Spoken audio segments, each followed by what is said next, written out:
Hello viewers, আর mobile হসপিটালে স্বাগত জানাচ্ছি। তোমাদের সামনে নতুন আরও একটি ভিডিও নিয়ে হাজির হলাম। তো আজকে রেনো 4। তো আজকে দেখাবো ডিসপ্লে লাইট প্রবলেম সলভ। তো আমাদের রেনো 4 যদি ডিসপ্লেতে না লাইট আসে সেক্ষেত্রে আমরা কিভাবে সমাধান করব এই ভিডিওর মাধ্যমে তোমাদেরকে আজকে দেখাবো। তো যে কোনো কাজ করতে গেলে আমাদেরকে ডায়াগ্রাম দেখে যদি আমরা করি তাহলে খুবই সুবিধা হয়। তো এই যে আমরা দেখো একটা একটা করে আমি দেখানোর চেষ্টা করছি। তো এই যে ডিসপ্লে কানেক্টরটা দেখছো, এই ডিসপ্লে কানেক্টরে যে ট্র্যাকগুলো দেখতে পাচ্ছ একটা একটা করে, যে ট্র্যাকগুলো আমাদের চলে গেছে সেই ট্র্যাকগুলোকে আমাদেরকে প্রথমত জিআরগুলোকে মেপে দেখতে হবে। তো যাই হোক, ওপরে যে চার্জিং আইসিটা দেখছো সেই চার্জিং আইসি থেকে যে ভোল্টেজটা ভিপিএস পাওয়ার যে ভোল্টেজটা আছে সেই ভোল্টেজটা আমাদের লাইট আইসির মেন ভোল্টেজ। মানে আমাদের যে লাইট আইসিতে যে ভোল্টেজটা লাগে 4.2 অথবা 3.7 থেকে 4.2, সেই ভোল্টেজটা আমাদের কোথায় থেকে চার্জিং আইসি থেকে ভিপিএস পাওয়ারটা আমাদের লাইট আইসিতে যায়।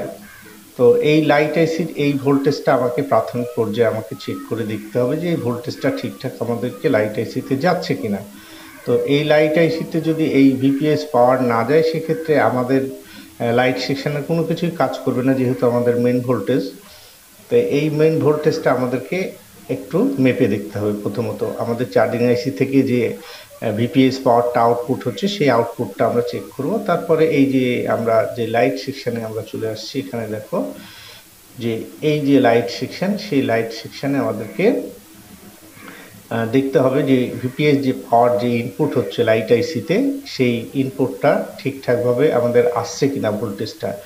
এখানে আমরা যে মিটার দিয়ে ভোল্টেজের মিটারটা রেখে ডিসি 10-এ রেখে আমরা ভোল্টেজটা মেপে নিব। তো এই যে লাল যে ট্র্যাকটা দেখো, এই যে লাল ট্র্যাকটা, সেই ট্র্যাকটা আমাদের কোথায়, এইখানে এই যে একটা একটা করে আমি তীরের মাধ্যমে দেখানোর চেষ্টা করছি। এই যে এই তীর হয়ে চলে আসছে এই যে দেখো লাইট আইসির মধ্যে। লাইট আইসির 1 নম্বর লেয়ারে এবং 3 নম্বর মানে ট্র্যাক, মানে 3 হচ্ছে 1 আর 3-এ আমাদের এই ভিপিএস যে মেইন ভোল্টেজটা সেটা এসে প্রবেশ করলো। তো এখানে ইনপুটে আমাদের ভোল্টেজটা আমাদেরকে এখানে থাকতে হবে 3.7 থেকে 4.2।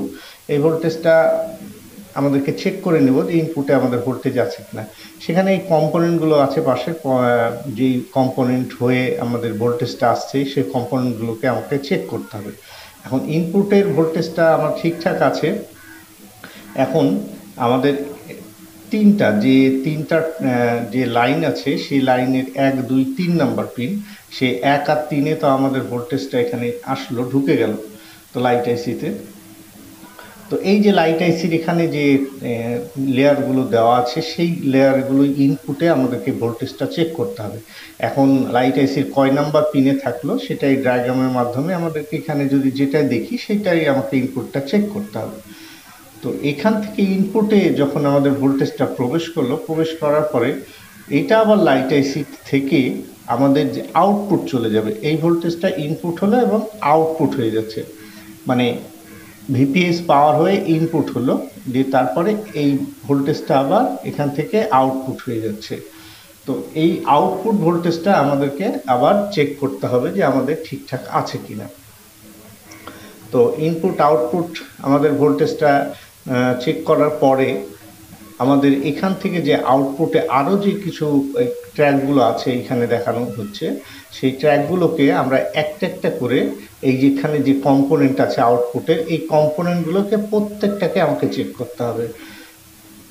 মানে ইনপুট এবং আউটপুটের কম্পোনেন্ট সবগুলোই আমাকে চেক করতে হবে।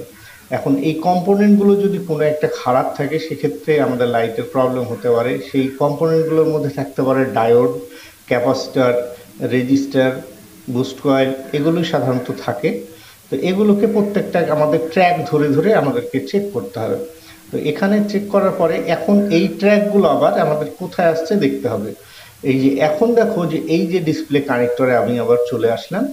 এখন এই ডিসপ্লে কানেক্টরে দেখো যে যে ট্র্যাকগুলো আমাদের ওখান থেকে আসলো, সেই ট্র্যাকগুলো এখানে লেয়ারটা আমাকে চেক করতে হবে।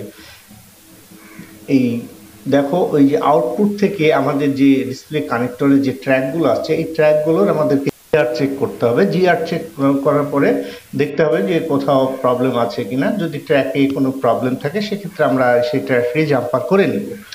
এখন সাধারণত ট্র্যাকের সমস্যা খুব কম হয়। সাধারণত এই কম্পোনেন্টগুলো কিংবা আইসির এই প্রবলেমগুলো সাধারণত হয়ে থাকে। ইনপুট এবং আউটপুটগুলো আমাদেরকে ঠিকঠাকভাবে চেক করতে হবে, কারণ বোর্ডের যে ট্র্যাকের লাইনগুলো খুবই শক্তিশালী। তো এই ট্র্যাকগুলো সহজে আমাদের কাটে না। যদিও কখনো বোর্ড ক্র্যাক হয়ে যায় সেক্ষেত্রে কানেকশনগুলো কেটে যায়, তারপরেও যদি কেটে যায় সেক্ষেত্রে আমাদেরকে জাম্পার করলেই হয়ে যাবে। জিআর চেক করে যদি কখনো আমরা না পাই সেটাকে আমরা জাম্পার করে নেব।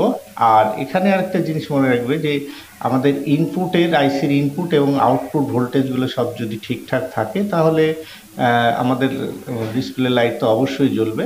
কিন্তু এইখানে একটা জিনিস মনে রাখবে যে আমাদের যে আউটপুটের যে ভোল্টেজটা আছে সেই আউটপুটের ভোল্টেজটা আমাদের যে ডিসপ্লে কানেক্টর আছে সেই কানেক্টরে যে ট্র্যাকটি যাচ্ছে সেই ট্র্যাকটিতে আমাদেরকে ঠিকঠাক ভোল্টেজ যাচ্ছে কিনা সেক্ষেত্রে আমাদেরকে চেক করতে হবে। কারণ সেই পর্যন্ত যদি আমাদের ভোল্টেজটা না যায় সেক্ষেত্রে তো প্রবলেম হবে। আমি প্রত্যেকটা এইখানে তীরের মাধ্যমে একটা একটা কানেকশন দেখিয়ে দিচ্ছি যে কোথায় থেকে কোথায় কানেকশনগুলো যাচ্ছে। এই কানেকশনগুলো প্রত্যেকটা আমাদের গুরুত্বপূর্ণ। প্রত্যেকটা কানেকশন যদি আমরা একটা একটা করে মেপে দেখি তাহলে আমাদের খুব সহজেই সমাধানটা হয়ে যাবে। তো এই যত ইনপুট এবং আউটপুটের কানেকশান আছে সেগুলো আমরা মাপবো এবং কম্পোনেন্টগুলো মেপে তারপর আমরা একটা একটা করে কাজ করব। আমাদেরকে এই কাজগুলো খুব ধীরে স্থিরে করতে হবে। মিটারের এখানে কন্টিনিউটি মোডে রেখে এই ট্র্যাকগুলোকে চেক করতে হবে যে এই যে ট্র্যাকগুলো দেখছো সেই ট্র্যাকগুলো আমি তীরের মাধ্যমে দেখাচ্ছি। এই আউটপুট হয়ে আমাদের কোথায় যাচ্ছে, আমাদের যাচ্ছে ডিসপ্লে কানেক্টরে।